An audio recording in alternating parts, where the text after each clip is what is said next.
Three, two, one.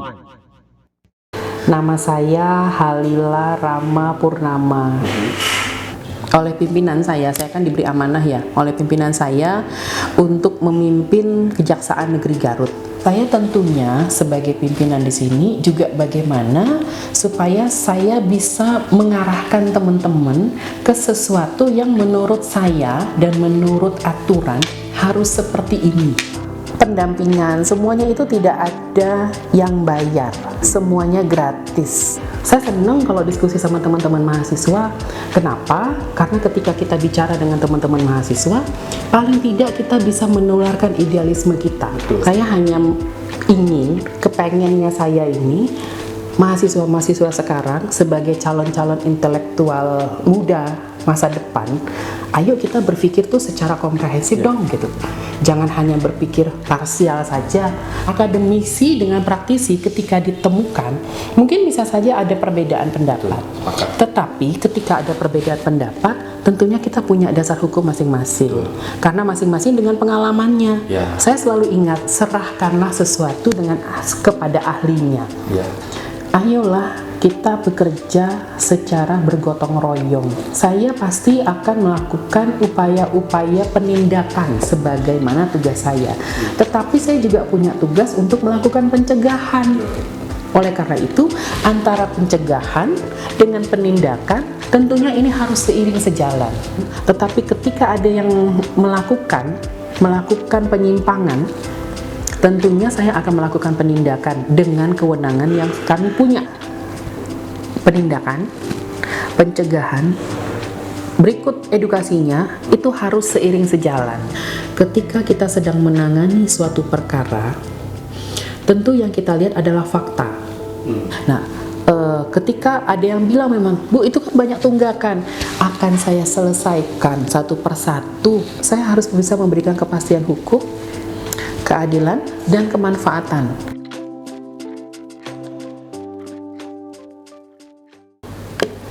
Assalamualaikum Bu Kajari. Waalaikumsalam. Kang Igo. Siap. Salam kenal dari saya. Bu, kalau boleh kan Ibu ini baru berapa minggu kan ya di Garut, Bu? Boleh memperkenalkan diri karena saya juga takut salah namanya, Bu. Nama saya Halila Rama Purnama.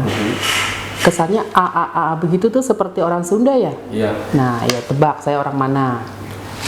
Kalau saya udah baca sih orang Medan, Bu. Oh, bukan. Oh, bukan dulu ya? Saya lahir di Pontianak. Suami saya benar orang Medan, tapi saya lahir di Pontianak. Oh, lahir di Pontianak. Ya. Bu. Sebelum ke Garut, Ibu bertugas di mana, Bu? Saya Kepala Bagian Tata Usaha pada Jaksa Agung Muda bidang tindak pidana khusus. Sebelum di sana hampir 2 tahun 10 bulan saya di Gedung Bundar, lebih dikenal dengan Gedung Bundar ya. Tapi sebelum di sana saya adalah Kepala Kejaksaan Negeri Kota Mojokerto. Ini saya cerita panjang ya. Ya, nggak apa-apa, Bu. Sebelum menjadi Kajari Kota Mojokerto, saya adalah koordinator pada bidang Pitsus di Kejaksaan Tinggi Jawa Timur. Nah, sebelumnya itu saya dari Gedung Bundar juga.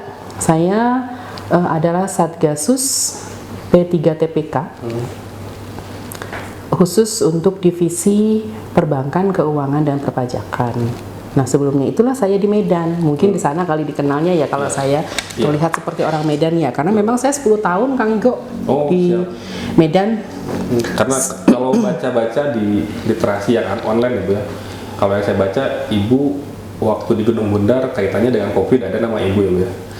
Kalau yang di Medan, Ibu S3 ya, Bu ya? Ya. S3 di Medan di Universitas. Saya di USU. Di USU ya, Bu ya? Kalau S3 saya itu di Unhas. Saya di Medan itu di USU. Jadi ketika saya pertama kali masuk di Kejaksaan tahun 1997, itu penempatan pertama saya di Sintang. Ayo Kang Igo tahu nggak di Sintang itu di mana? Tahu, Bu. Pasti pelajaran geografi kemarin Kang Igo nggak ada nih. Saya bahasa, Bu. Kejari Sintang itu adanya di wilayah Kejaksaan Tinggi Kalimantan Barat. Oh ya. Tahun 97 di sana, kemudian saya sempat dimutasi ke Kejaksaan Tinggi Kalimantan Barat. Nah, alhamdulillah di Kejaksaan Tinggi Kalimantan Barat saya mendapatkan beasiswa untuk melanjutkan kuliah S3 di USU. Ya. Terbanglah saya ke Medan dan ternyata saya di sana bertahan sampai 10 tahun Kang Igo. Di Medan Bu ya. Di Medan barulah kemudian saya dipindah seperti yang saya ceritakan tadi ke Jakarta sebagai anggota Satgasus P3TPK. Tahu P3TPK? Enggak Bu. Nah, bagaimana Satgasus kami ini bisa mempercepat penyelesaian penanganan perkara tindak pidana korupsi. Dibagi waktu itu menjadi beberapa divisi. Saya mendapatkan divisi atau diberi amanah untuk masuk menjadi divisi untuk tindak pidana korupsi di sektor perbankan, keuangan, dan perpajakan selama 4 tahun. Baru kemudian saya dimutasi menjadi koordinator eselon 3 waktu itu di Kejaksaan Tinggi Jawa Timur. Kalau lihat disertasinya mah lebih ke persoalan perempuan dan anak Bu ya, kalau nggak salah ya? Itu bukan disertasi. Bukan disertasi Bu ya? Itu tesis saya ketika di USU. Oh pas S2 berarti? S2. Kalau S3 saya itu di Unhas. S3. Di Unhas iya. Saya mengambil legal culture. Karena kalau menurut Friedman ada 3 nih, Kang Igo. Ketika kita untuk melakukan efektivitas terhadap proses penegakan hukum. Atau bagaimana kita bisa mengaktivitaskan hukum itu supaya bisa berjalan. Ada 3 kata Friedman. 1, structure. Yang kedua, substansi hukumnya, struktur hukum maksudnya. Kemudian substansi hukum. Dan yang ketiga adalah legal culture. Budaya hukumnya itu seperti apa. Nah itu yang paling sering dilupakan oleh kita kan. Kita hanya melihat substansi hukum itu seperti apa sih, aparat penegak hukum yang ada dalam struktur itu seperti apa sih, tapi sering melupakan budaya hukum. Berarti kaitannya itu dengan adat Bu ya? Bukan hanya dengan adat saja sih, tetapi budaya. Bagaimana kita bisa melihat apa yang terjadi di masyarakat sebenarnya. Ya berarti hukum adat juga kaitan dengan legal culture itu Bu? Iya, tapi bukan hanya terkait dengan adat saja, tetapi bagaimana lingkungan sosial. Nah, contoh ya, sekarang dalam KUHP yang baru mungkin pernah baca KUHP yang baru, ada yang namanya living law di sana. Ketika kita bicara living law berarti kan hukum yang hidup dalam masyarakat, ya kan? Nah itu juga mungkin akan jadi pembahasan khusus ketika bicara tentang KUHP baru. Nah ini jadi mungkin kemarin saya pernah diajak oleh teman-teman di IP, BEM IP, Institut Pendidikan Indonesia di Garut, ya kan? Pertama kali itu saya kasih pencerahan sama teman-teman mahasiswa. Sempat ditanya memang sama teman-teman di sini, Ibu mau datang? Saya datang deh. Saya senang kalau diskusi sama teman-teman mahasiswa. Kenapa? Karena ketika kita bicara dengan teman-teman mahasiswa, paling tidak kita bisa menularkan idealisme kita. Saya tidak bilang saya idealis, enggak. Tapi paling tidak saya ingin menyampaikan sama teman-teman di universitas ataupun di lembaga-lembaga perguruan tinggi yang ada di Garut terutama, bukan karena saya S3 ya, enggak. Tetapi paling tidak kita bisa berbagi pengetahuan, atau mungkin saya bisa berbagi pengalaman sebagai praktisi, mungkin bisa berbagi pengalaman juga dengan para akademisi yang ada di Garut gitu kan. Paling tidak kemarin yang paling urgent yang saya sampaikan kepada mereka, pada saat kita membaca suatu undang-undang, apakah itu undang-undang baru atau itu undang-undang yang lama, ya kan, bacalah, jangan hanya ke batang tubuhnya saja, atau jangan hanya membaca pasal-pasalnya saja, tapi dengan penjelasan. Ayo kita baca itu mulai dari pertimbangannya, konsiderannya itu seperti apa sih, karena di sana filosofinya. Kemudian baru kita bacalah per pasal, batang tubuh. Baca juga jangan hanya satu pasal, ada ayat-ayat lanjutannya biasanya kan. Nah kemudian kita masuk lagi nih kemana? Ke penjelasan. Ketika kita melihat, oh ini ternyata penjelasannya cukup jelas nih, kita pikir gitu kan. Bisa kita cari di mana? Di memori liftingnya. Salah satunya juga kita bisa baca di naskah akademiknya. Di sana kita bisa melihat, oh ternyata ini loh maksud pembuat undang-undang, kenapa pasal ini ada. Nah itu yang saya ajak mereka supaya mereka juga berpikir komprehensif nih. Nah kalau kita lihat kan KUHP baru, misalnya ya kita bicara KUHP baru. Ketika kita bicara KUHP baru, di sana ternyata salah satu tujuannya adalah kodifikasi. Begitu banyak undang-undang kan yang terkodifikasi di sana. Salah satunya terkait dengan HAM. Kemudian terkait dengan tindak pidana korupsi, ya kan? Kemudian terkait dengan narkotika, ada juga terorisme, Sepaket lah itu. terkodifikasi di sana, ya kan? Tetapi hanya pasal-pasal tertentu.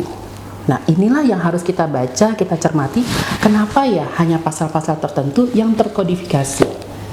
Nah, itulah yang saya itu pengen mengajak teman-teman mahasiswa, ayo dong ketika kita membaca sesuatu, oke, misalnya dalam undang-undang ini misalnya, atau dalam regulasi A, itu tidak terlihat di sana. Ayo kita cari di undang-undang yang lain, kita cari di regulasi-regulasi yang lain, sehingga ketika kita akan menyampaikan satu pendapat, semuanya itu bisa kita keluarkan dengan dasar hukum yang jelas. Jadi tidak terjebak maksud gue? Tidak terjebak. Berarti yang kemarin-kemarin banyak pro kontra soal RKUHP itu bisa jadi, bisa jadi tidak membaca utuh. Saya tidak mau saya mengatakan bahwa mereka terjebak, mereka tidak membaca sesuatu itu secara utuh. Saya hanya ingin, kepengennya saya ini, mahasiswa-mahasiswa sekarang sebagai calon-calon intelektual muda masa depan, ayo kita berpikir tuh secara komprehensif dong gitu. Jangan hanya berpikir parsial saja. Ketika kita mengatakan A, tentu ada dampaknya kan. Ketika kita mengatakan B, tentu ada dampaknya. Tapi ketika kita bicara dengan dasar hukum yang jelas, kita juga berpikirnya secara komprehensif, tidak parsial. Apa yang kita sampaikan itu mungkin bisa lebih bermanfaat dan tidak hanya mencari masalah, tetapi menyelesaikan masalah. Nah, itulah yang sampai sekarang ketika ada regulasi baru saya coba baca, walaupun mungkin saya belum bisa baca secara penuh juga kadang kan. Tetapi dengan saya mengajak teman-teman, ayo dong, nanti kalau misalnya kita mau diskusi, ayo dong, saya diajak dong ke sana, saya yang datang, saya bilang gitu sama teman-teman BEM, ya kan? Jadi nantang Bu ya? Enggak, saya bukan menantang, saya yang ke sana karena saya hanya dengan pengetahuan saya yang sedikit nih, gitu kan? Siapa tahu teman-teman di sana ditambah lagi dengan para dosen yang ada, akademisi dengan praktisi, ketika ditemukan mungkin bisa saja ada perbedaan pendapat. Tetapi ketika ada perbedaan pendapat, tentunya kita punya dasar hukum masing-masing. Karena masing-masing dengan pengalamannya. Saya selalu ingat, serahkanlah sesuatu kepada ahlinya. Nah, saya mungkin tidak ahli di bidang apa misalnya. Seperti Kang Igo, saya kan mungkin nggak paham masalah tulis menulis ya misalnya. Nah, apa salahnya sih saya berkolaborasi dengan teman-teman wartawan misalnya? Ayo dong, kami ini bisanya membuat surat dakwaan, bisanya membuat surat tuntutan misalnya, yang sesuai fakta. Kalau teman-teman wartawan kan juga begitu, menulis berita sesuai dengan fakta, ya kan? Kami punya tugas untuk melakukan penyidikan. Kami juga harus mencari fakta, ya kan? Kemudian kami analisa secara yuridis. Nah, beda dengan wartawan, kita sama-sama penulis sebenarnya, tapi dengan style, dengan karakter yang berbeda-beda. Kalau kami tujuannya tentu untuk memberikan kepastian hukum, keadilan hukum, dan tentunya untuk kemanfaatan hukum. Seperti itu Kang Igo. Ya. Bu, selama beberapa hari di Garut Bu, apa sih yang memang ya Ibu merasa seperti apa ketika di Garut, ketika datang Garut, atau sampai sekarang apa yang Ibu rasakan ketika di Garut? Ketika di Garut? Ketika masuk Garut lalu? Asik-asik aja sih. Kayak Ibu ya? Iya. Begini, saya ketika saya datang ke satu tempat, saya bukan hanya melihat kotanya saja, tetapi bagaimana saya bisa menyelami menjadi seorang warga Garut. Contoh ketika kemarin ulang tahun Garut kan, mungkin saya yang banyak tanya tuh sama teman-teman, itu kenapa? Ini kenapa? Mungkin saya kali yang paling bawel ya. Tapi ya sudahlah, saya pikir. Habis itu mungkin karena beliau-beliau juga mungkin ada yang tidak bisa menjawab pertanyaan saya googling sendiri, oh ternyata begini. Bukan beliau-beliau tidak memahami pertanyaan saya, mungkin sayanya aja kali yang bawel ya.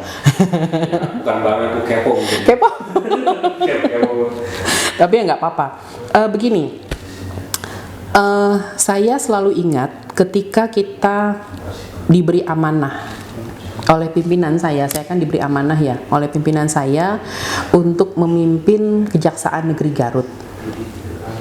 Yang pertama kali harus saya lakukan itu adalah melakukan konsolidasi internal dan tentunya konsolidasi eksternal. Belum maksimal memang yang saya lakukan. Kenapa? Karena memang waktu juga yang sangat terbatas. Nah, ketika saya nanti, ini sekarang masih dalam proses nih saya melakukan konsolidasi dengan teman-teman. Ini kan ya namanya kalau kita kakak beradik aja kan, bersaudara kandung saja mungkin kita nggak bisa memahami secara utuh kan. Kang Igo mungkin punya adik atau punya kakak gitu kan, tapi kan mungkin bisa saja tidak sepaham. Apalagi yang saya baru kenal, tiba-tiba saya harus perintah begini. Nah, saya nggak mau dong begitu.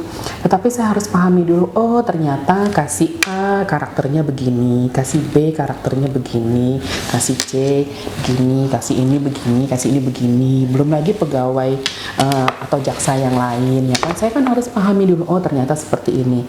Tetapi saya bukan hanya sekedar mengikuti karakter masing-masing. Saya tentunya sebagai pimpinan di sini juga bagaimana supaya saya bisa mengarahkan teman-teman ke sesuatu yang menurut saya dan menurut aturan harus seperti ini. Nah, itulah yang saya coba lakukan ketika saya melakukan konsolidasi internal. Kenapa? Contoh untuk administrasi misalnya.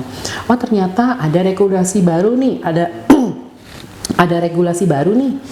Harusnya ketika kita melakukan administrasi harusnya ABCD gitu kan. Nah, itu salah satu contoh. Oke, kita coba sesuaikan dengan regulasi-regulasi yang terbaru. Yang kedua, kejaksaan kemarin sudah ada perubahan Undang-Undang Kejaksaan dari Undang-Undang 16 tahun 2004 ke Undang-Undang 11 tahun 2021. Tentunya kan, ayo kita pahami bersama dong gitu kan. Walaupun mungkin kita sama-sama tidak bisa, mungkin bukan tidak bisa, bagaimana manajemen waktu kita untuk kembali membaca yuk gitu. Meliterasikan apa yang seharusnya di ini. Iya, bukan teman-teman ini tidak paham dengan regulasi tersebut, tidak, tetapi karena sudah terbiasa ya dengan praktek gitu kan, dengan praktek. Oh iya ya, di sini seperti ini. Oh, sudah sesuai kok Bu dengan administrasi yang terbaru gitu. Oh iya, udah oke. Saya kan mungkin waktu di Gedung Bundar kemarin hanya mengurusi masalah tindak pidana khusus. Berbeda dong ketika saya di sini. Ketika saya segalanya ketika saya sedang berpikir tindak pidana khusus, tidak lama kemudian saya juga harus berpikir tindak pidana umum, bidang intelijen, bidang perdata dan tata usaha negara, pembinaan, ya kan, belum lagi terkait dengan pengelolaan barang bukti dan barang rampasan, bidang perdata dan tata usaha negara juga kan, itu kan juga bukan hanya sekedar saya melakukan perintah, tetapi kan saya juga harus memahami semua regulasi-regulasi tersebut. Tidak ada waktu memang untuk belajar. Pengalaman saya kemarin menjadi kajari juga tidak seutuhnya bisa saya terapkan di sini. Kenapa? Karakternya berbeda, tempatnya berbeda, tetapi regulasi kita tetap sama, satu. Ya kan? Tetap, ya, aturan kan tetap sama. Hanya bagaimana kita menyelami bahwa oh ternyata kalau di Garut ini seperti ini loh gitu kan ya. Tetapi ketika itu melenceng dari aturan, saya tetap harus luruskan kembali, ya kan? Saya tidak mengatakan bahwa yang sebelumnya melenceng, enggak seperti itu. Tetapi bagaimana kita sama-sama, oh ternyata ini udah sesuai kok Bu, oh oke, sudah sesuai ternyata.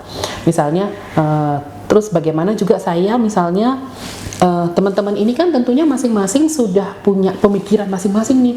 Misalnya kasih Intel pengennya, saya pengen berinovasi ini dong.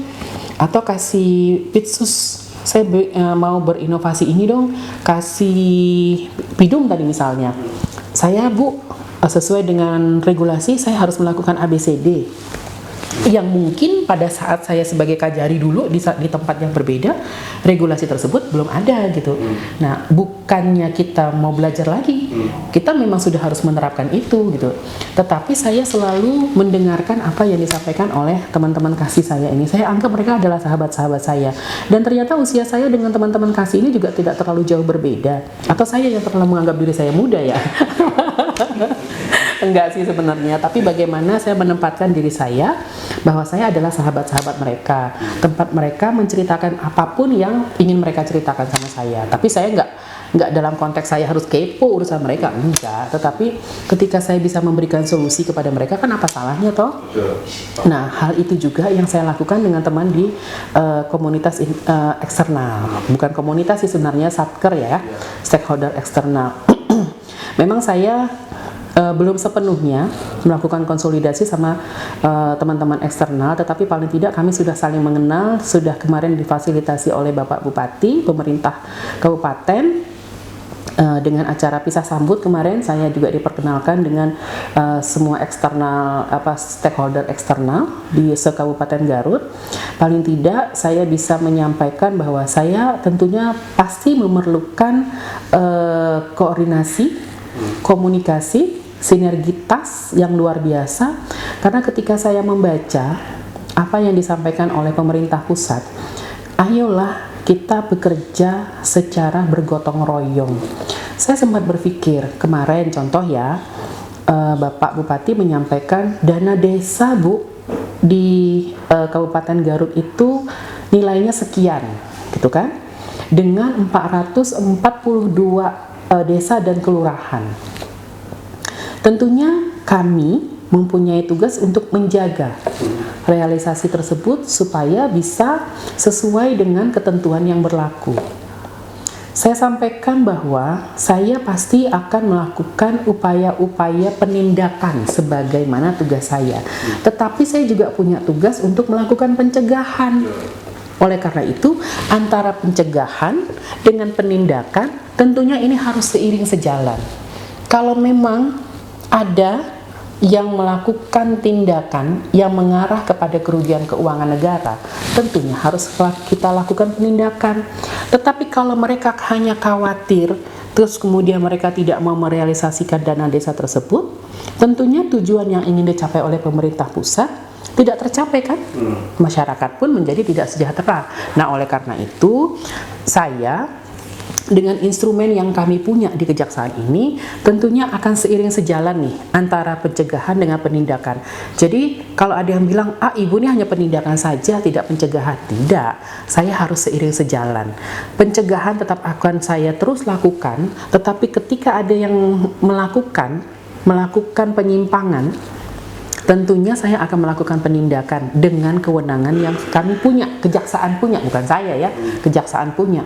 Dan ketika itu misalnya, bagaimana kami bisa bergotong royong, saya bilang itu kan, saya sampaikan bahwa antara kejaksaan, antara inspektorat, antara teman-teman stakeholder yang mempunyai kewenangan untuk pengelolaan dana desa misalnya, itu kan harus bersama-sama dong, bergandeng tangan. Kami tidak bisa bekerja sendiri-sendiri. Makanya saya sudah mulai melakukan konsolidasi sama teman-teman, apakah itu Abdesi, apakah itu Dinas Pemberdayaan Masyarakat Desa, kemudian nanti mungkin dalam waktu dekat saya akan berkomunikasi dengan teman-teman inspektorat, bahwa saya nggak bisa bekerja sendiri. Ayo sama-sama, atau mungkin dengan APH. Kebetulan kan dengan Pak Kapolres saya juga sudah kenal, dengan Pak Dandim saya juga sudah kenal kemarin kan. Tapi bagaimana caranya kami bisa bergandengan tangan, bekerja bersama-sama. Tujuannya apa sih sebenarnya? Untuk kesejahteraan masyarakat Kabupaten Garut. Itu aja tujuannya. Untuk penegakan hukum. Itu saja tujuannya. Tidak usah pakai tujuan-tujuan yang lain. Kita satukan visi misi kita satukan niat baik kita. Sampai saya bilang sama Kasih Intel adalah mata telinga saya. Bahkan corong saya ketika saya tidak bisa memberikan statement kepada publik. Saya harus memberikan apa yang ada di dalam pikiran saya, apa ide-ide saya, ada inovasi-inovasi yang ingin saya sampaikan, yang ingin saya wujudkan di sini. Tetapi Kasih Intel harus paham bahwa yang saya inginkan satu-satunya adalah untuk penegakan hukum ketika saya bicara tentang kewenangan kita, dan ketika itu terkait dengan sosial ekonomi masyarakat, tentunya untuk kesejahteraan masyarakat. Di mana? Di Kabupaten Garut. Kita memang tetap harus netral. Tahun ini sudah mulai kan tahun politik. Tahun depan juga sudah mulai tahun politik. sesuai dengan petunjuk dari Bapak Jaksa Agung, sebagaimana perintah harian beliau juga menyampaikan bahwa kita harus menjaga netralitas. Kita harus netral, tidak berpihak.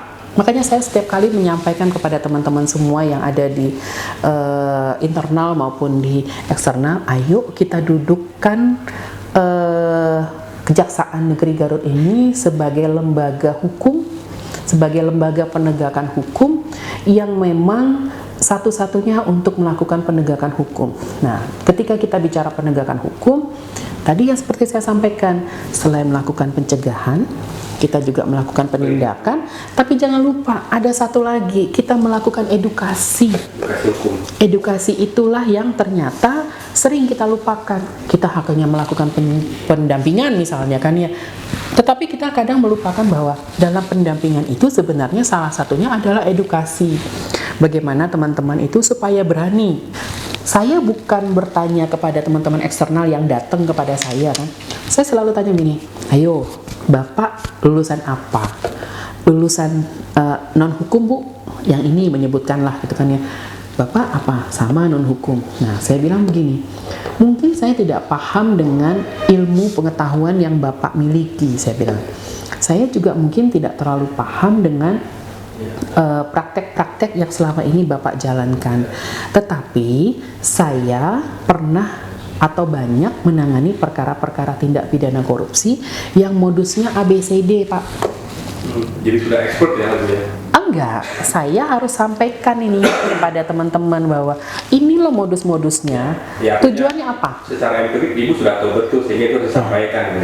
Tujuannya apa? Supaya teman-teman yang ada di Kabupaten Garut ini tidak melakukan hal-hal seperti itu. Nah, itu kan salah satu cara kita melakukan pencegahan. Oh, ternyata ketika kita merealisasikan suatu anggaran harus dengan bukti dukung yang sesuai. Ya kan? Atau pada saat kita membangun satu gedung yang anggarannya dari negara atau dari daerah gitu kan ya. Oh, ternyata harus ini nih, harus sesuai dengan speknya harus begini, kualitasnya harus begini, sesuai dengan perencanaan. Kalaupun misalnya ada perubahan, ada revisinya, ada adendumnya. Nah, hal-hal seperti itu kadang kan kita melupakan nih, hal-hal administrasi seperti itu. Padahal ketika aparat penegak hukum melihat sesuatu, yang pertama itu pasti yang dilihat adalah formilnya dulu, administrasinya dulu. Baru kemudian kita gali materialnya seperti apa. Apakah ada kickback dari dugaan misalnya tindak pidana korupsi? Ya kan? Baru kemudian kita analisa, oh ternyata ini ada penyimpangan. Nah, seperti itu. Berarti Bu, kalau misalkan ini kan dalam proses perjalanan ketika Ibu datang ke Garut, sebetulnya apakah yang akan dikuatkan itu edukasinya? Apakah penegakannya atau hal lainnya? Seperti yang saya bilang tadi, saya akan membuat ini tetap seiring. Karena ketika antara pencegahan, penindakan itu sebenarnya harus dilakukan secara simultan. Begitu juga dengan edukasi. Jadi di satu sisi teman-teman Pitsus tetap bekerja sesuai dengan kewenangan kami, teman-teman intelijen tetap bekerja sesuai dengan kewenangannya, teman-teman Datun juga tetap bekerja sesuai dengan kewenangannya. Tetapi ini semua harus saling bersinergi. Ketara penindakan, pencegahan, berikut edukasinya itu harus seiring sejalan. Kenapa? Saya pernah nih nangani perkara ya kan. Bahasanya begini, Bu, ketika saya sebagai penyidik ya, Kang, saya kan tidak kaya Bu, karena masalah ini. Saya juga nggak ada untungnya saya. Saya sampaikan, di dalam tindak pidana korupsi, memperkaya diri sendiri memang salah satu unsur. Tetapi ada alternatifnya. Apa? Memperkaya diri sendiri, orang lain, atau suatu korporasi. Ya kan? Nah, alternatif itulah yang mungkin banyak tidak dipahami.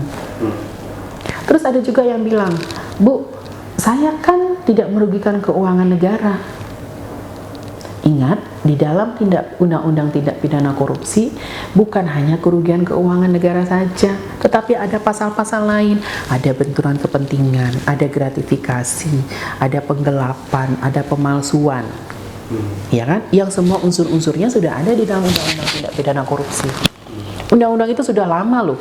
Undang-Undang nomor 31 tahun 99 yang kemudian diubah dengan Undang-Undang nomor 20 tahun 2001. Bayangin sekarang sudah tahun 2023. Ya kan? Saya tanya nih sama teman-teman yang datang kan, saya tanya. Kemarin saya juga diminta menjadi salah satu narasumber. Saya pernah kemarin itu lembaga BUMD, salah satu BUMD meminta saya menjadi narasumber. Saya sampaikan, ayo bapak-bapak, ibu-ibu, pernah nggak baca undang-undang tindak pidana korupsi? Nggak ada yang pernah baca. Makanya mungkin saya nanti dengan teman-teman intelijen, karena mereka punya kewenangan untuk melakukan penyuluhan hukum kan, ayo kita lakukan penyuluhan hukum yuk terkait tindak pidana korupsi misalnya. Karena ternyata teman-teman itu sudah terbiasa mungkin dengan hal-hal teknis, tetapi hal-hal yang berbau hukum mungkin terlupakan, bukan tidak diingat, terlupakan saja, ya kan? Seperti itu, Kang. Tapi Bu, kalau tadi kan itu kan dulu ada tiga seksi yang bersentuhan dengan masyarakat barangkali. Satu seksi intelijen, kemudian pidana khusus dan datum. Nah kan kadang-kadang masyarakat itu kan bingung. Ini tugasnya datum, ini tugasnya pinsus, ini tugasnya ini kan. Sebetulnya kalau masyarakat umum, misalkan kayak saya kan, sebetulnya untuk membedakan tiga seksi ini dalam ketika mereka tuju ke lapangan. Begini, ketika kita bicara intelijen, ya kan, mereka punya kewenangan untuk melakukan supporting data kepada semua seksi yang ada di kejaksaan. Karena kewenangannya itu Ipolek Sosbud Hankam. Panjang loh. Ipolek Sosbud Hankam. Ya kan? Bayangkan ideologi. Ya kan?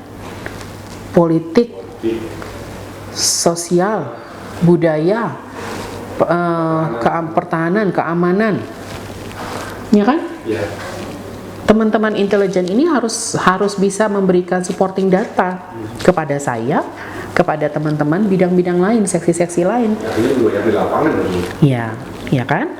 Nah, kemudian bidang perdata dan tata usaha negara, banyak hal-hal keperdataan yang kemudian ternyata bisa berdampak kepada tindak pidana. Makanya kita jaga nih di perdatanya ini. Jangan sampai teman-teman yang mungkin selama ini tidak paham dengan permasalahan hukum, mereka menganggap, ini kan hanya perjanjian. Nah, perjanjian itu atau perjanjian kerja misalnya, yang namanya perjanjian itu kan keperdataan, ya kan? Bagaimana kita menjaga nih, jangan sampai unsur-unsur tersebut ternyata bisa merugikan keuangan negara. Ketika kita bicara kerugian keuangan negara, tentunya kita sudah masuk ke tindak pidana khusus, terutama tindak pidana korupsi kan? Jangan sampai masuk ke sana. Nah, bagaimana caranya? Kita melakukan pendampingan. Kita membuat legal opinion nih, legal pendapat hukum. Kita memberikan legal assistance, pendampingan hukum kepada secara profesional. Nah, makanya tadi saya sampaikan kepada Kang Iko, ketika kita bicara atau ketika saya masuk ke sini, yang pertama kali saya harus lakukan apa? Saya harus melakukan konsolidasi. Saya harus membuat teman-teman di sini semuanya solid. Bahwa tujuan yang akan kita lakukan satu-satunya adalah penegakan hukum. Dan ketika kita bersinergi dengan pemerintah kabupaten, satu-satunya tujuan kita apa? Adalah untuk kesejahteraan rakyat. Rakyat mana? Kabupaten Garut pastinya. Bu, kan kejaksaan itu kan ada proses pendampingan ya Bu ya, dengan beberapa kegiatannya, sampai ada penandatanganan memorandum of understanding Bu. Kan selama understanding. Iya. Memorandum of understanding Bu. Sudah banget ya. Iya. Kan orang-orang itu kan kadang-kadang bertanya-tanya Bu, sebetulnya MOU itu bayar atau enggak sih? Enggak. Enggak. Saya langsung sampaikan enggak, tidak, no, apalagi apalagi tidak. Tapi sebetulnya dalam proses MOU itu kewajiban dari masing-masing itu apa sih sebetulnya dalam prosesnya itu? Ketika MOU sudah ditandatangani, apa hak dan kewajiban yang harus dilakukan oleh kejaksaan dan mereka yang ditandatangani? Banyak yang namanya MOU, kesepakatan, ya kan, Memorandum of Understanding, nota kesepahaman. ya kan, kesepahaman. Nah, saya sampaikan bahwa pendampingan semuanya itu tidak ada yang bayar, semuanya gratis. Kalau sampai bapak saya di Kejaksaan Agung sana tahu kami ada mengutip pembayaran, wah bisa dicewer saya, ya kan. Yang pasti tidak ada, ya kan. Nah begini, ketika kita bicara MOU, apa sih yang di MOU kan? Banyak hal. Kita bisa memberikan bantuan hukum, bisa memberikan pendampingan hukum. Posisi kita itu apa? Sebagai jaksa pengacara negara. Walaupun mungkin anggaran untuk jaksa pengacara negara itu kecil, tetapi kita sudah disampaikan oleh pimpinan bahwa MOU itu tidak ada bayar, nggak ada. Dengan siapapun tuh, dengan desa. Semua tidak ada. Makanya kalaupun misalnya ada, ini misalnya di zaman saya ada MOU gitu kan ya, boleh tanya dengan semua nanti. Saya memang belum ada MOU dalam waktu dekat ini, tapi mungkin ada. Nanti bisa tanya dengan mereka, ya kan? Apakah ada bayar dengan buka jari? Ada bayar dengan Pak Kasidatun? Tanya. Dan kalau misalnya dapat informasi seperti itu, nah boleh telepon saya langsung. Boleh lapor ya? Boleh lapor sama saya.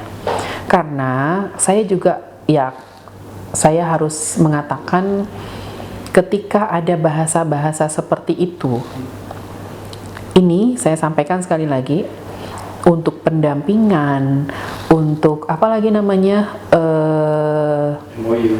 MOU. Nah kemudian ada lagi bahasa-bahasa ini nih nanti minta fee dari proyek-proyek ini. Saya sampaikan secara tegas di sini bahwa saya tidak ada main proyek.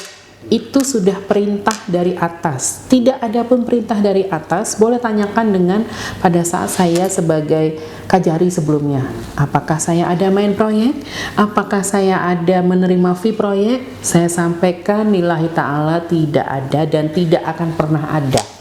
Jadi kalau ada yang mengatasnamakan saya, itu sudah saya pastikan tidak benar. Dan ini declare saya kepada teman-teman publik semuanya bahwa saya ketika semuanya yang pernah atau nanti mendengar sesuatu atau mungkin teman-teman kadis, kepala desa atau siapa diminta uang nih sama buka jari, itu saya nyatakan bukan saya, ya.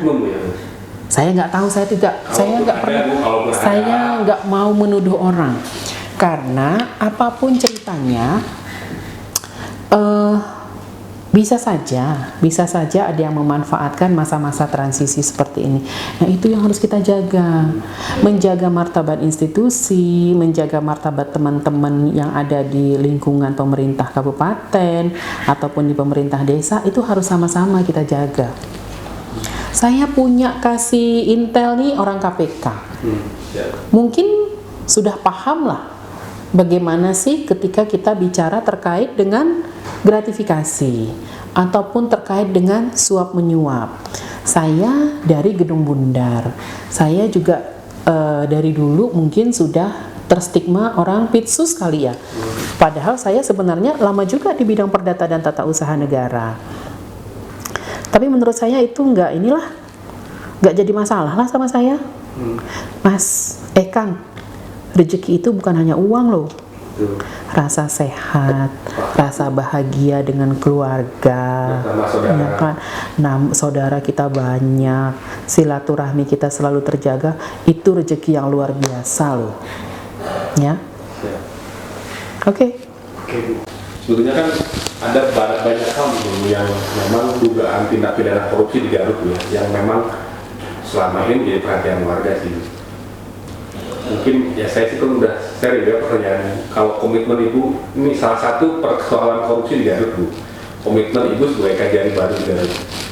khususnya untuk persoalan dugaan ya, ini kan berdugaan karena belum terbukti dugaan korupsi dan reses ini, komitmen ini sebagai diri baru apa sih? Saya sebenarnya tidak mau menunjuk kasus ya. Kenapa saya katakan saya tidak mau menunjuk kasus? Ketika kita bicara hal-hal yang terkait dengan penegakan hukum, ketika kita bicara substansi, itu pasti saya akan menjadi pertimbangan kuat saya untuk tidak terlalu membukanya ke media atau ke publik.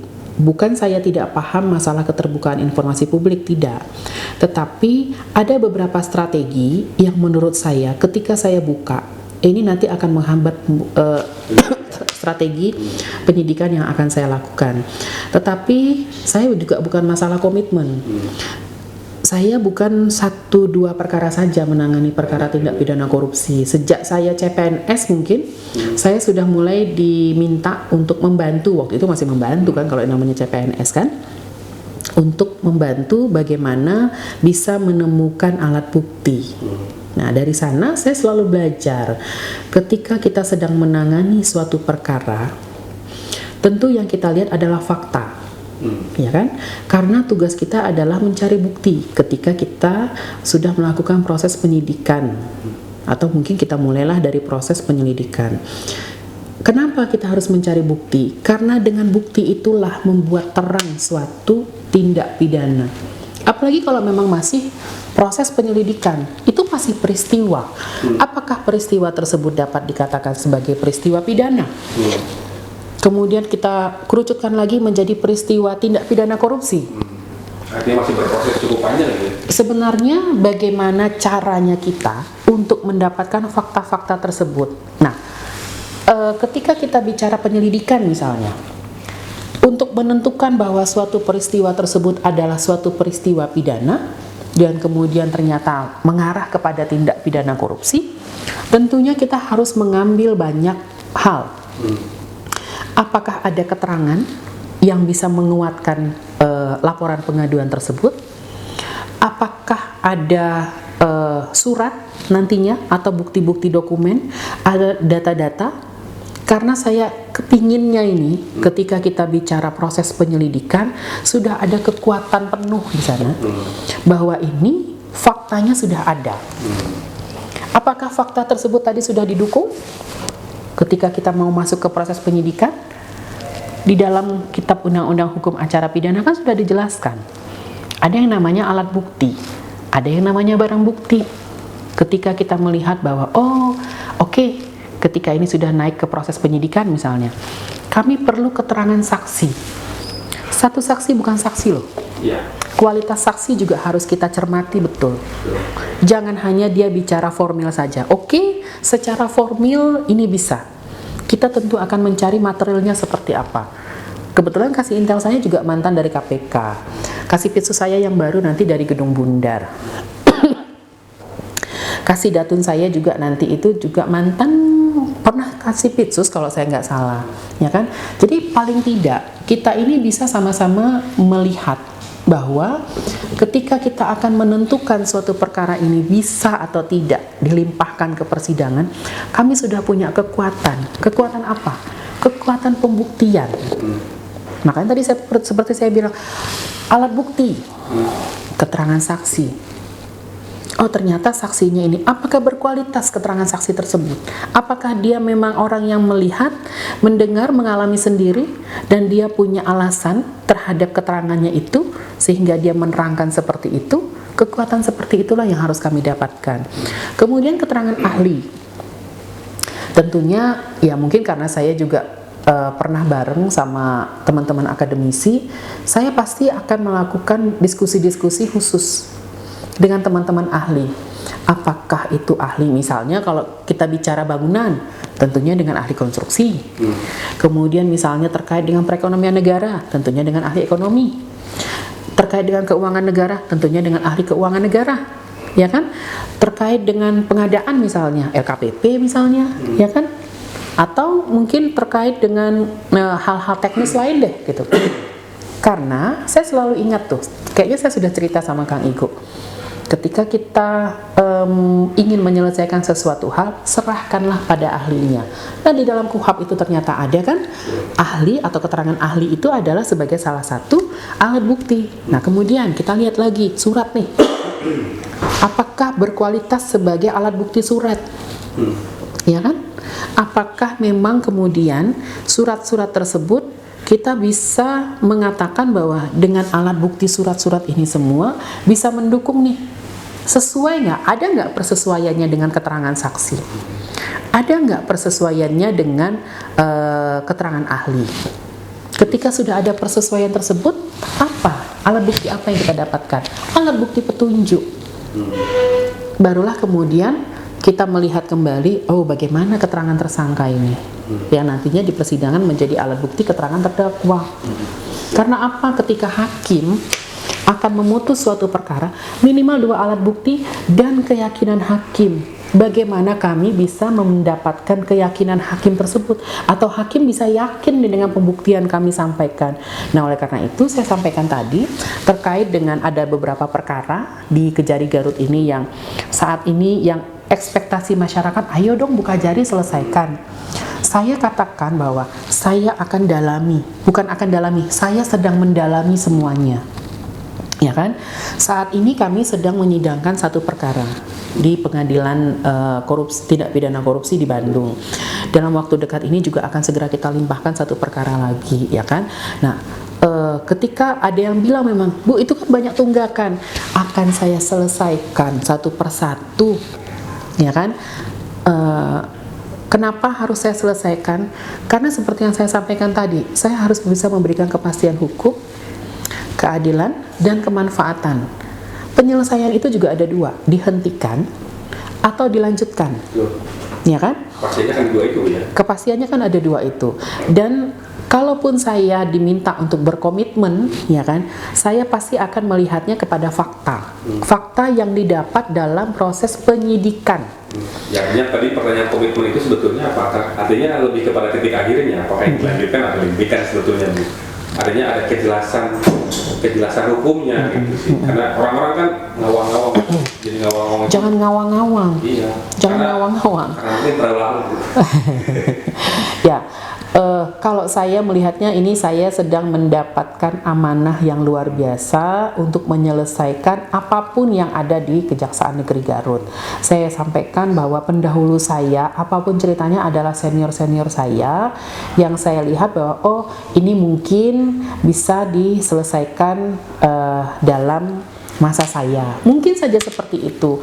Dan mungkin ada juga harapan dari masyarakat untuk saya menyelesaikannya. Oleh karena itu, dukung saya apapun itu, dan saya tetap akan terbuka dengan masukan-masukan yang akan disampaikan, baik itu oleh teman-teman wartawan, oleh teman-teman media, atau teman-teman yang lain deh. Apakah itu dari pemerintah kabupaten, apakah itu dari ahli yang nantinya akan menjadi ahli, apakah itu dari saksi, ya kan? Karena ketika kita sudah bicara fakta itulah kemudian yang bisa kita lakukan analisa. Analisa itu bukan hanya sekedar analisa tanpa data, tetapi bagaimana semua data, semua dokumen, semua keterangan bisa kita jadikan satu, kemudian kita analisa secara yuridis. Itu sebenarnya. Bu, bagaimana ke depan Bu untuk menjaga integritas Kejaksaan Negeri Garut? Ini seperti apa sih Bu? Apa yang sudah Ibu rencanakan untuk agar integritas ini masih tetap terjaga Bu? Kalau cerita integritas ya Mas ya, saya nggak boleh sombong memang. Ketika saya menjadi salah satu kajari di tempat yang sebelumnya, saya pernah mendapatkan 2 kali penghargaan sebagai pelopor perubahan untuk pembangunan zona integritas sebagai satuan kerja wilayah bebas dari korupsi dan wilayah birokrasi bersih melayani pada tahun 2019 dan 2020. Seingat saya seperti itu, dari Bapak Menpan RB almarhum Bapak Cahyokumolo. Nah, ketika saya berada di sini dengan karakter yang berbeda yang ada di Kejaksaan Negeri Garut, saya tentunya harus berpikir bahwa pembangunan zona integritas di Kejaksaan Negeri Garut tetap harus kita canangkan. Dan sudah menjadi program nasional kan untuk pembangunan zona integritas di semua satuan kerja Kejaksaan seluruh Indonesia. Kemarin Bapak Wakil Jaksa Agung juga sudah menyampaikan bahwa sekarang tidak ada target lagi berapa yang akan diusulkan mendapatkan predikat zona integritas. Tetapi ayolah, ini bukan kompetisi. Dari awal memang sejak saya membangun zona integritas di Kejaksaan Negeri yang saya pimpin sebelumnya, itu memang saya tidak melihat ini sebagai kompetisi. Kenapa? Karena pembangunan zona integritas itu memang sudah satu kebutuhan. Reformasi birokrasi ini memang sudah harus dilakukan. Kita tidak hanya melakukan perubahan di satu area saja. Misalnya hanya di area pelayanan publik. Tidak bisa di sana saja, Mas. Kang. Saya terbiasa di Jawa Timur kan pakai Mas ya. Di sini saya harus pakai Kang ya. Sama aja. Sama aja. Atau AA gitu ya kalau di sini ya. Keren sih memang. Nah, ketika kita bicara pembangunan zona integritas sebagai satuan kerja wilayah bebas dari korupsi dan wilayah birokrasi bersih melayani, maka ada beberapa area yang harus kita lakukan perubahan. Salah satunya itu adalah manajemen perubahan. Salah satu manajemen perubahan itu indikatornya adalah perubahan pola pikir. Bagaimana kita dengan pola pikir yang lama, saya nggak bilang yang lama itu nggak bagus, tidak, tetapi mungkin karena sekarang sudah mulai era globalisasi. Coba dibayangkan hanya dengan jempol saja, satu masalah bisa tersebar ke seluruh dunia, ya kan?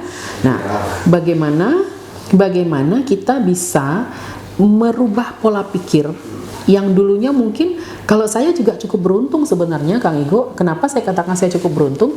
Saya dulu pertama kali masuk kejaksaan itu masih pakai mesin ketik. Handphone juga belum ada. Tahun 97. Ya kan, masih pakai mesin ketik yang krek. Masih SD ya. Itu masih pakai tipek ya kan. Kalau sekarang kan nggak, tinggal delete atau backspace ya kan. Nah, kemudian kalau saya tidak mau berubah waktu itu dengan hanya pakai mesin ketik, pakai tipek begitu, ya kan, kertas banyak terbuang ketika saya salah ketik, ya kan. Nah, tapi kita kan mau berubah nih. Waktu kuliah memang saya sudah mulai pakai komputer, nyusun skripsi juga sudah pakai komputer kan. Nah, ketika kita dengan fasilitas kantor yang saat itu masih pakai mesin ketik, tentunya kita harus menyesuaikan. Nah, kemudian saya pindah ke Kejaksaan Tinggi Kalimantan Barat waktu itu. Sudah pakai komputer, sudah ada PC waktu itu. Tapi seingat saya masih zaman saya seperti kuliah dulu. Masih apa tuh yang DOS, masih yang MS, masih yang LM, ya kan? Masih begitu. Ngerasa nggak? Masih pakai disket ya kan ya? Tiba-tiba berubah. Apa itu? Sekecil ini, ternyata namanya flash disk. Ketika di Medan saya sudah mulai kenal flash disk, sudah kenal CD ya kan, compact disk. Kemudian yang dari yang seperti itu kita sudah mulai masuk ke Windows. Saya endorse nggak nih? Enggak ya? Endorse nggak saya ini? Enggak ya?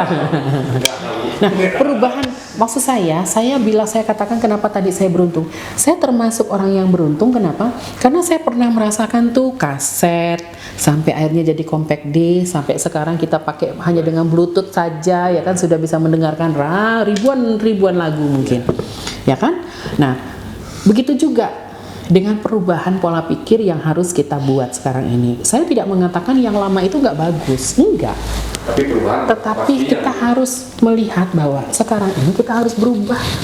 Salah satunya merubah pikiran kita, pola pikir kita, mindset kita itu harus kita rubah. Mungkin ke arah yang lebih ke digitalisasi, ya kan? Kalau dulu mungkin ketika ada kebanjiran, berkas hilang kan, basah. Tapi kalau sekarang kan ketika itu disimpan di Google Drive misalnya, kan bisa kita buka kapan saja, ya kan?